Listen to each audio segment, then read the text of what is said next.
ہے کہ ایک بار پیارے آقا صلی اللہ تعالیٰ علیہ وسلم نے اپنے ممبر پر تشریف لے جا رہے تھے. پہلی سیڑھی پر قدم رکھا تو میرے آقا نے فرمایا آمین. دوسری سیڑھی پر قدم مبارک رکھا، فرمایا آمین. تیسری سیڑھی پر قدم رکھا، فرمایا آمین. اب صحابہ کرام کا ایک بڑا کمال کا انداز کیا تھا کہ whenever they saw any unusual thing، جب بھی وہ کچھ ایسی بات دیکھتے جو غیر معمولی ہوتی وہ سوال کر لیتے تھے، اور ان کا وہ سوال کرنا ہمارے لیے کتنا کارآمد ہو جاتا تھا. تو کہا حضور یہ تینوں سیڑھیوں پر آپ چڑھتے گئے، قدم رکھا اور آمین کہا، اس کے پیچھے کیا ریزن ہے، کیا وجہ ہے؟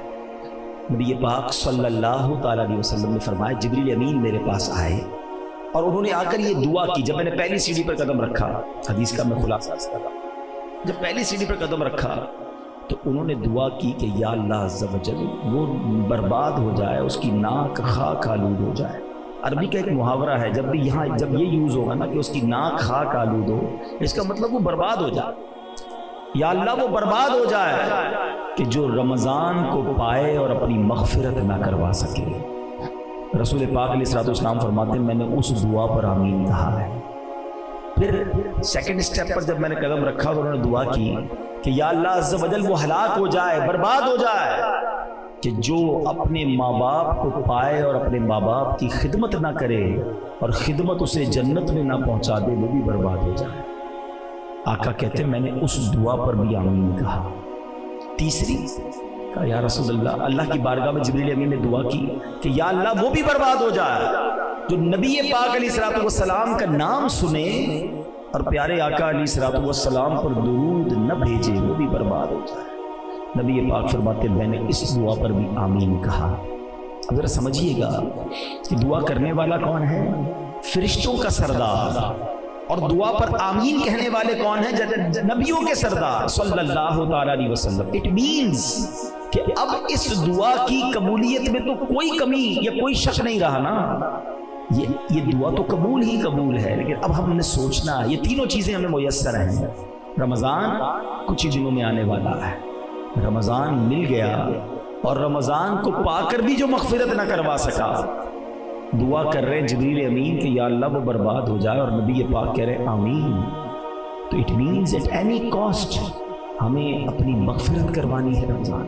سیکنڈ کہ جس نے اپنے ماں باپ کو بڑھاپے میں پایا اور ان کی خدمت اسے جنت میں نہ پہنچائے، وہ بھی ہلاک ہو جائے. آج ہم میں سے بہت ساروں کے ماں باپ زندہ ہیں، حیات ہیں، ان کی دعائیں لیجئے، ان کی خدمت کیجئے. یہ جنت میں جانے کا ٹکٹ ہے. اور یہ میں نہیں کہہ رہا، پیارے آقا علیہ الصلوۃ والسلام کی ایک اور حدیث ہے کہ نبی پاک علیہ الصلوۃ والسلام نے فرمایا جس کا مضمون ہے کہ ماں باپ ہی تیری جنت ہے، ماں باپ ہی تیری دوزخ ہے. اس کا کیا مطلب ہوا؟ کہ ان کی خدمت کر لو تو یہی جنت میں جانے کے لیے کافی، یہ راضی ہو جائیں. اور اگر یہ ناراض ہو گئے نا تو پھر جہنم میں جانے کے لیے کوئی اور عمل کی حاجت نہیں، انہی کی نافرمانی جہنم میں لے جائے گی. تو خدا را جن کے ماں باپ حیات ہیں کبھی بھی ان کا دل نہ دکھائیں.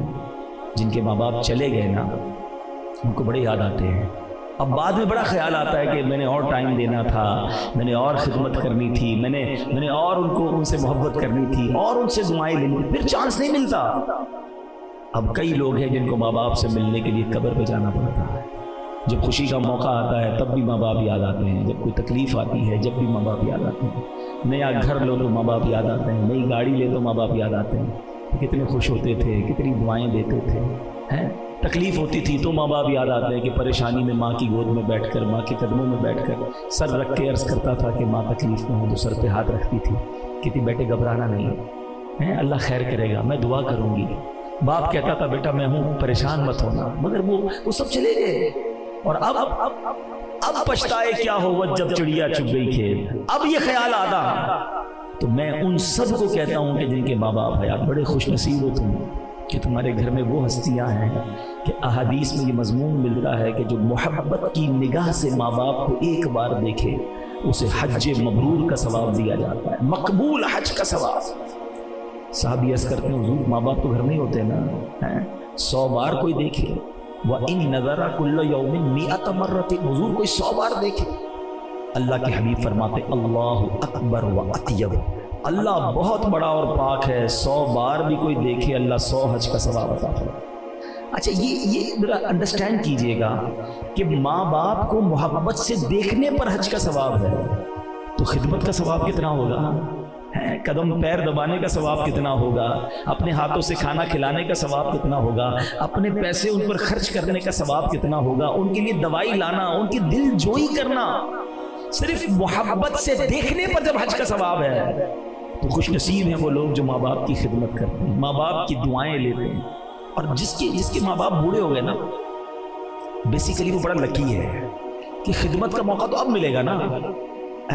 ساری زندگی تو ماں باپ نے خدمت کی ہماری، ہم چھوٹے تھے کھانا کھلایا، پیسے دیے، انگلی پکڑ کر چلنا سکھایا، کاروبار نوکری جو بھی ضرورت تھی ماں باپ نے کی، اپنے پیٹ کاٹ کر ہمیں کھلایا۔ اب جب وہ بوڑھے ہوئے، this is the right time to react, ارے اب موقع آیا ہے تمہیں کچھ ریوارڈ حاصل کرنے کا، نیکیاں کمانے کا، اور اب بندہ اریٹیٹ ہونا شروع ہو جاتا ہے کہ مزہ نہیں آ رہا، ابو بہت زیادہ تنگ کرتے ہیں، غصہ کرتے ہیں، بار بار دوائی لینے، بار بار ہاسپٹل۔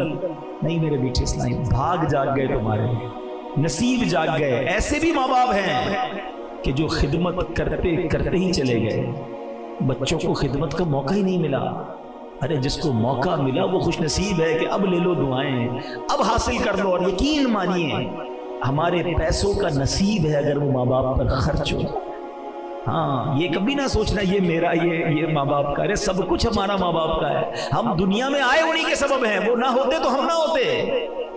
تو خوش نصیب اسلامی بھائی جن کے ماں باپ موجود ہیں، دعائیں لو، اور اگر ان کے ہوتے ہوئے جنت نہ ملی نا تو دیر از نو ادر آپشن، پھر ہلاکت ہی ہے، کیونکہ نبی پاک نے اس دعا پر آمین کہا ہے۔ جبریل امین کی دعا کیا تھی کہ جو یا رسول اللہ صلی اللہ تعالی علیہ وسلم آپ کا نام سنیں، آپ کا ذکر سنیں اور آپ پر درود نہ بھیجے وہ بھی ہلاک و برباد ہو جائے۔ تو یہ بڑا اہم معاملہ ہے۔ ہم پورے دن میں نعت شریف سن رہے ہوتے ہیں، بیان سنتے ہیں، یا خود ہی اپنی زبان سے نبی پاک علیہ الصلوۃ والسلام کا ذکر کرتے ہیں، مگر درود نہیں پڑھتے۔ تو درود زبان تر رہنی چاہیے۔ اچھا علماء نے بڑا پیارا ایک فارمولہ دیا کہ اگر کوئی شخص دن میں کئی بار پیارے آقا علیہ الصلوۃ والسلام کا نام سن لے یا زبان سے کہے اور درود پڑھنا مس کر گیا ہے، تو اس کا خوبصورت طریقہ یہ ہے کہ اپنی ڈیلی روٹین میں ایک پرٹیکولر تعداد کے مطابق درود روز پڑھے۔ مینز 100 بار پڑھے، 200 بار پڑھے، اللہ توفیق دے تو 313 بار پڑھ لے، اس سے زیادہ پڑھ لے۔ تو اب اگر اس نے 100 بار بھی درود پڑھ لیا اور پورے دن میں نہیں پڑھ سکا تھا، تو جہاں جہاں نبی پاک علیہ الصلوۃ والسلام کا نام سنا تھا یا پڑھا تھا اور نہیں پڑھ سکا، تو یہ بعد میں پڑھنا اس کا آلٹرنیٹ، اس کا قائم مقام ہو جائے۔ تو اپنی زندگی میں درود پاک کو ضرور شامل کریں، ورنہ کہیں ایسا نہ ہو کہ نبی پاک علیہ الصلوۃ والسلام کی شفاعت سے ہم محروم ہو جائیں۔ پیارے آقا راضی ہوں گے تو رب راضی ہو جائے گا۔ آئیے مل کر محبت کے ساتھ با آواز بلند درود پاک پڑھ لیں۔ صلو علی الحبیب صلی اللہ تعالی علی محمد صلی اللہ علیہ وسلم۔ میرے بیچ اسلامی بھائیوں، ہمارے پاس ایک بہت عظیم مہمان آنے والا ہے۔ ایک ایسا مہمان آنے والا ہے کہ جو ہم سے لینے نہیں ہمیں دینے آ رہا ہے۔ ہمارے گھر پہ جب کوئی مہمان آتا ہے ہم اس کی تیاری کرتے ہیں، اور جیسا کلوز گیسٹ ہوتا ہے اتنی زیادہ تیاری کرتے ہیں، جتنا ریسپیکٹیبل ہوتا ہے اتنی پریپریشن کرتے ہیں۔ مگر ایک ایسا مہمان آنے والا ہے جس کی سگنیفیکنس، جس کی اہمیت کو سمجھنے کے لیے ایک حدیث ہی کافی ہے کہ پیارے آقا علیہ الصلوۃ والسلام فرماتے ہیں کہ اگر میری امت کو پتہ ہوتا کہ رمضان کیا ہے تو وہ تمنا کرتے کہ سارا سال ہی رمضان ہو۔ ایسا کیا ہے رمضان کہ امت کو پتہ چل جائے، اس کی اہمیت کا اندازہ ہو جائے۔ ایک اور مولا علی شیر خدا کرم اللہ تعالی وجہ الکریم کی قول سے سمجھیے۔ آپ کہتے ہیں کہ اگر اللہ تبارک و تعالیٰ کو اس امت کو عذاب دینا ہوتا تو اس امت کو ماہ رمضان اور سورہ اخلاص عطا نہ فرماتا۔ اٹ مینز کہ یہ عذاب سے بچانے والی چیزیں ہیں، قرآن اور رمضان۔ اور سبحان اللہ اب رمضان چند دنوں میں، چند گھڑیوں میں آنے والا ہے۔ سب سے پہلے تو ہم اللہ سے دعا کرتے ہیں کہ اللہ ہمیں خیر سے رمضان عطا کر دے، صحت کے ساتھ عطا فرما، عافیت کے ساتھ نصیب فرما، پورے روزے رکھنا، پوری تراویح پڑھنا نصیب فرما۔ اس مہینے کو ابھی، اچھا یہ جو حدیث میں نے پہلے سنائی اس میں یہ بھی تو تھا نا کہ جو رمضان کو پالے اور اپنی مغفرت نہ کروا سکے وہ ہلاک و برباد ہو جائے. اس کا مطلب کیا ہوا کہ اتنا مبارک مہینہ تمہیں ملا, اس میں بھی تم رب کو راضی نہ کر سکے, پھر اس سے بڑا محروم کون ہوگا. رمضان کی سبحان اللہ گھڑی گھڑی کی جو برکت ہے. دیکھیں کاروباری لوگ بیٹھے ہیں, اس سیزن کے بارے میں بات کرتے ہیں کہ یار کون سا سیزن ہے جس میں زیادہ محنت کرنی ہے, زیادہ کمانا ہے. بہت سارے لوگ ہوتے ہیں جن کا گرمیوں میں سیزن آتا ہے, کولر والے, تو برف والے, تو ریفریجریٹر والے, اے سی والے, پنکھے والے, بڑے اب جان لگاتے ہیں کہ بھائی یہ سیزن ہے اس میں زیادہ کمانا. سردیاں آتی ہیں تو کمبل والے, ہیٹر والے, گیزر والے, اور بہت ساری آئٹمز ہیں. شادیاں ہوتی ہیں تو کپڑے والے اور اس کے جناب جو ریلیٹڈ لوگ ہوتے ہیں. تو جیسا سیزن آتا ہے ویسا ہم زور لگاتے ہیں اس سیزن والے لوگ کہ یار اس میں زیادہ کمانا ہے. تو صحیح بات یہ ہے کہ نیکیوں کا سیزن آ گیا ہے, رحمتوں کا سیزن آ گیا ہے. ریٹ کیسا بڑھ گیا, ثواب کتنا بڑھ گیا کہ فرمایا نفل کا ثواب فرض کے برابر, فرض کا ثواب 70 ٹائمز بڑھا دیا گیا. یعنی آپ سوچیں کہ ہم کام تھوڑا کریں اور اجر زیادہ عطا کیا جائے گا. اچھا سارا سال میں اور آپ دعا کرتے ہیں یا اللہ بخش دے, معاف کر دے, سن لے ہماری پکار, ہماری توبہ قبول کر لے. میں اور آپ ریکویسٹ کرتے ہیں, اور رمضان کی راتوں میں رحمت کی ندا آسمان سے دی جاتی ہے. ہے کوئی مانگنے والا کہ اس کی مراد پوری کر دی جائے, ہے کوئی سوالی کہ اس کا سوال پورا کر دیا جائے, ہے کوئی مغفرت مانگنے والا کہ اس کی مغفرت کر دی جائے. یعنی ادھر سے ندائیں ہیں کہ مانگ لو, مانگنے کا مزہ آج کی رات ہے. یہ پورا مہینہ رحمت. پھر روزانہ افطار کے وقت, ڈیلی افطار کے دن, یعنی افطار کا جو ٹائم آتا ہے 10 لاکھ گناہ گار جہنم سے آزاد کیے جاتے ہیں. 1 ملین سنرز, 10 لاکھ گناہ گار. اچھا پھر رمضان میں جمعے کا دن جب آتا ہے, ہر گھڑی, ایوری مومنٹ 10 لاکھ گناہ گار جہنم سے آزاد کیے جاتے ہیں. اور پھر اس رمضان کی جو آخری رات آتی ہے, احادیث کا مضمون ہے پورے مہینے میں جتنے بخشے گئے سارے کے سارے اس تعداد کے مطابق اتنے اور اس رات بخش دیے جاتے ہیں. جب لیلۃ الجائزہ چاند رات آتی, عید الفطر کی رات, اللہ تعالیٰ فرشتوں سے فرماتا ہے میرے فرشتوں اس مزدور کے بارے میں کیا کہتے ہو جس نے مزدوری پوری کی. فرشتے عرض کرتے ہیں مولا اسے پورا اس کی مزدوری ملنی چاہیے. اللہ فرماتا ہے میرے فرشتوں گواہ ہو جاؤ میں نے سب کی مغفرت فرما. مزدوری کر لو, بڑی مزدوری ملنی ہے, بڑی رحمت ملنی ہے, بڑی کمائی ملنی ہے. سارے سال کے گناہ معاف ہو سکتے ہیں اگر ایک مہینہ ہم اللہ کی رحمت لوٹنے کے لیے تیار ہو جائیں. فرسٹ آف آل ہمیں پریپیئر ہونا پڑے گا, اس مہمان کے لیے تیاری کرنی پڑے گی. مگر آج دیکھیں تو تیاری ہو رہی ہے, ہاں بالکل تیاری ہو رہی ہے. کچھ کاروباری لوگ تیاری کر رہے ہیں کہ پیسے کتنے کمانے ہیں, رمضان میں کون سے آئٹم ہے جو زیادہ بڑھ جائے گا, ذرا اسٹاک کر لو تو زیادہ پیسے کما لیں گے. رات میں یہ کام کریں گے, دن میں یہ کام کریں گے, بڑی تیاریاں ہو رہی ہیں. اچھا فیملیز میں کیا تیاریاں ہو رہی ہیں, افطار میں کیا پکانا ہے, سحری میں کیا بنانا ہے, یہ آئٹم شارٹ تو نہیں ہے گھر میں, یہ بھی منگوا لو, شربت کون سا بنے گا, کھانے پینے کی تیاریاں ہو رہی ہیں. اچھا رمضان کے صدقے میں عید الفطر ملے گا, ٹھیک ہے نا, عید کا دن ملے گا. مگر رمضان میں کیا تیاری ہو رہی ہے کہ عید کیسے گزارنی ہے. 8-10 روزے کے بعد بازار آباد, اور اب جناب وہ راتیں جو عبادت کے لیے آئی تھیں وہ مارکیٹ میں اس لیے جا رہے ہیں کہ عید کو پہننا کیا ہے. مگر اس پوری پریپریشن میں عبادت کی تیاری کہاں ہے, دعاؤں کی تیاری کہاں ہے, سجدوں کی تیاری کہاں ہے, اللہ کی رحمت لوٹنے کی تیاری کہاں ہے کہ مجھے کسی صورت مغفرت لینی ہے, رہ نہ جاؤں, سب بخشے جائیں اور میں نہ مارا جاؤں. اس کی پریپریشن کہاں ہے, اس کی تیاری کہاں ہے. ہم سب بہت کچھ سوچتے ہیں لیکن کیا بیٹھ کر کبھی گھر والوں کے ساتھ یہ مشورہ کیا کہ کون کب کہاں کیا پڑھے گا, قرآن پڑھنے کا ٹائم کون سا ہوگا, نمازیں کہاں پڑھنی ہے, تراویح, اور اس کے بعد جناب اور عبادتوں کا کیا معاملہ ہوگا. نہیں میرے بیٹے سے, اس سے بہت زیادہ دوری ہے. انفارچونیٹلی رمضان کو ہم نے ایسا لگتا ہے کہ فوڈ فیسٹیول بنا دیا ہے. یعنی جیسے ہی ابھی رمضان آئے گا تو ریسٹورنٹ والے لگا دیں گے کہ آل یو کین ایٹ, افطار میں اتنی آئٹمیں ہیں, سحری میں اتنی آئٹمیں ہیں. آپس میں باتیں بھی ہو رہی ہوتی ہیں کہ آج کیا افطار کرنا ہے, اچھا سحری میں کدھر چلنا ہے, رات کو کدھر کھانے چلنا ہے. بس اللہ اکبر, یہ کیوں نہیں کہتے کہ آج کہاں بیٹھ کر قرآن پڑھنا ہے, آج تفسیر کہاں سننی ہے, آج دعا کدھر کرنی ہے, آج رات مسجد میں کہاں گزارنا ہے, ارے آج رحمت کدھر سے لوٹنی ہے. Nobody talk about it. اس لیے رمضان آیا ہے. اگر کسی بیرون ملک سے کوئی غیر مسلم آ جائے اور وہ ہمارے شہر کا, ہمارے وطن کا رمضان میں راؤنڈ کرے اور اس سے پوچھے بتاؤ کیا محسوس کیا, تو شاید وہ آ کر کہے گا لگتا ہے مسلمانوں کا کوئی فوڈ فیسٹیول آیا ہوا, زیادہ سے زیادہ نئے نئے کھانے والا مہینہ آیا ہوا ہے. شاید وہ یہ نہ کہہ پائے کہ سجدوں کا مہینہ آیا ہے، دعاؤں کا مہینہ آیا ہے، سپلیکیشنز کا مہینہ آیا ہے۔ ہم سوچیں ہم رمضان کو کیا کر رہے ہیں۔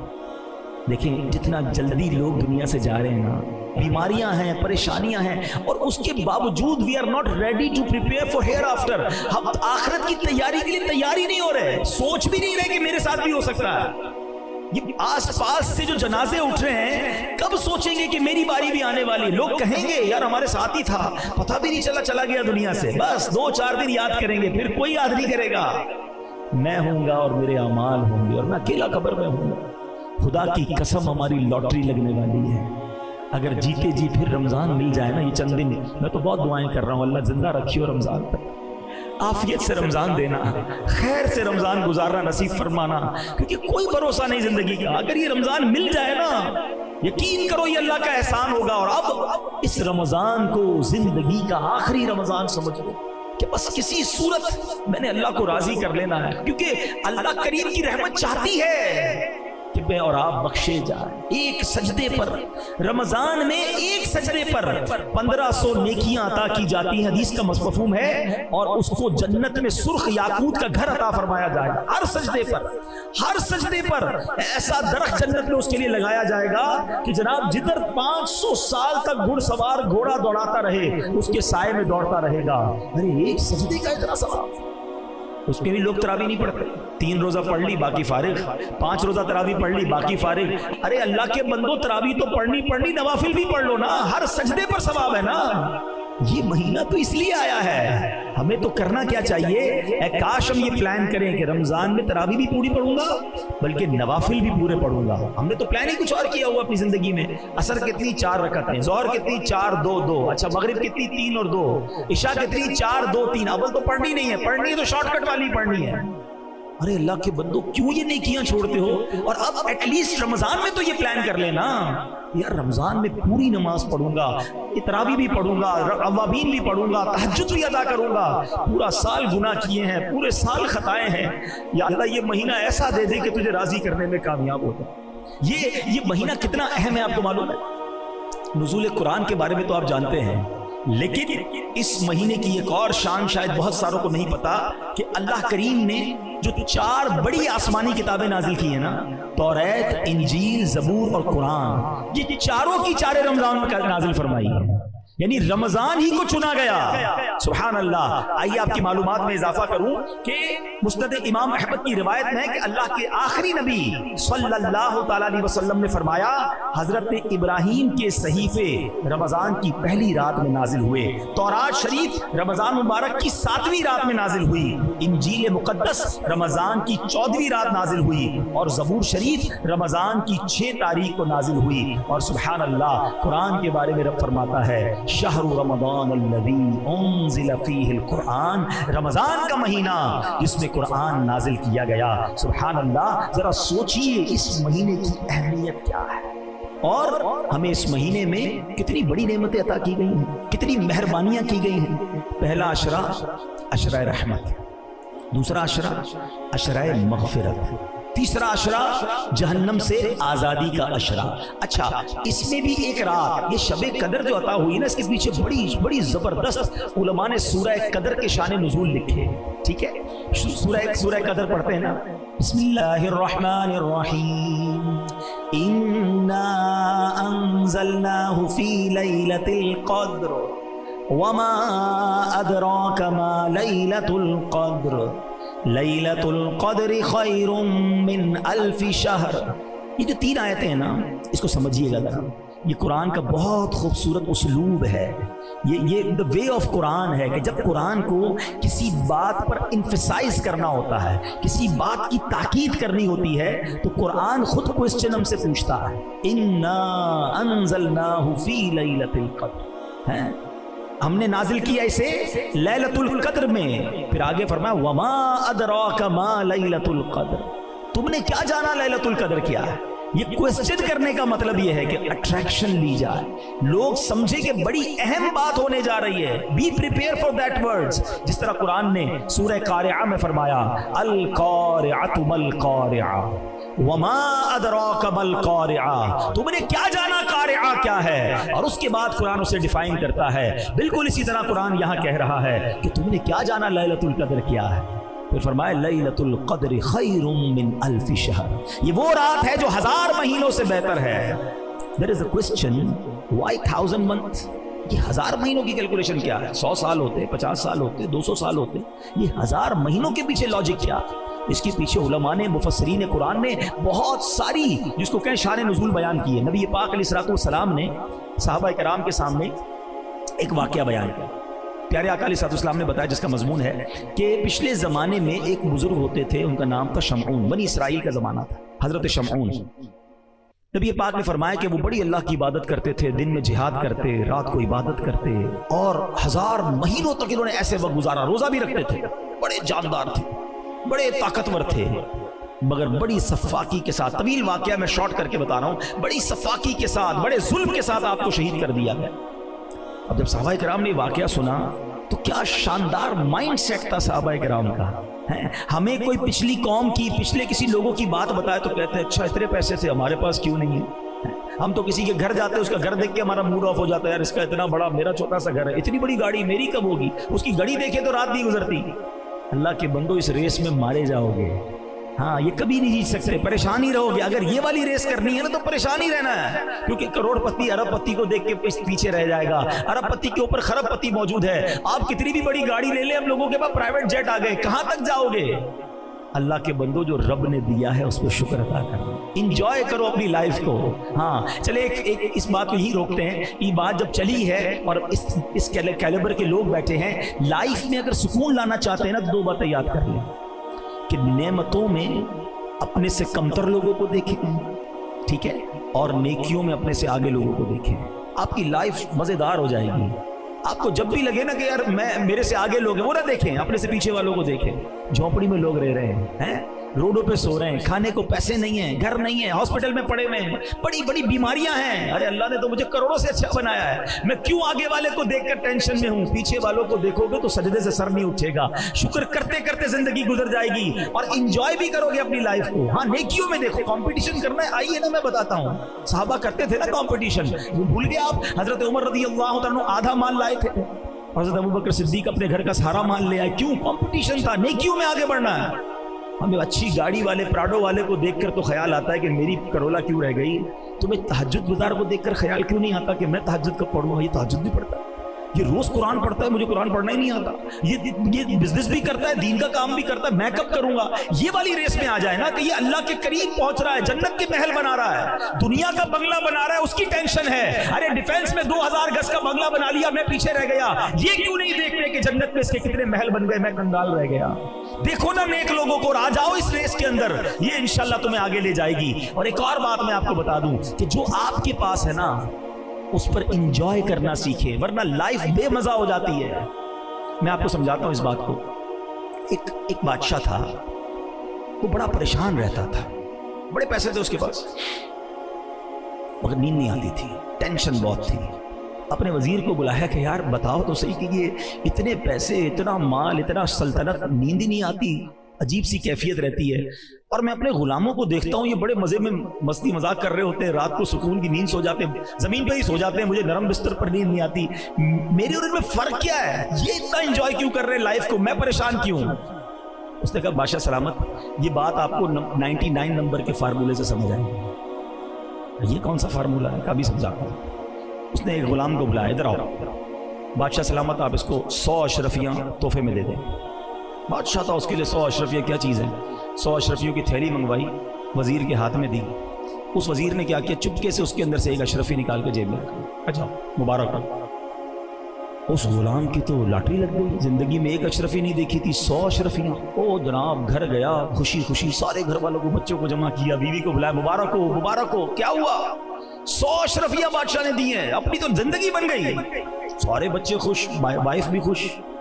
بچے کہتے ہیں ابو اشرفیاں دکھائے تو اسی ہوتی کیسی، ہم نے دیکھی نہیں آج تک. تھیلی کھولی اور اشرفیاں اس نے نکال دی. کہا ابو ہم گن لیں؟ گنو. بچوں نے گننا شروع کی. کتنی نکلی؟ 99. ایک تو رکھ لی تھی نا اس نے. کہا ابو یہ تو 99 ہیں. کہا نہیں بادشاہ نے دیے 100 ہوتی ہیں، پوری 100 ہوں گی، گنو، تو میں گننا نہیں آتا. پھر گنی، 99।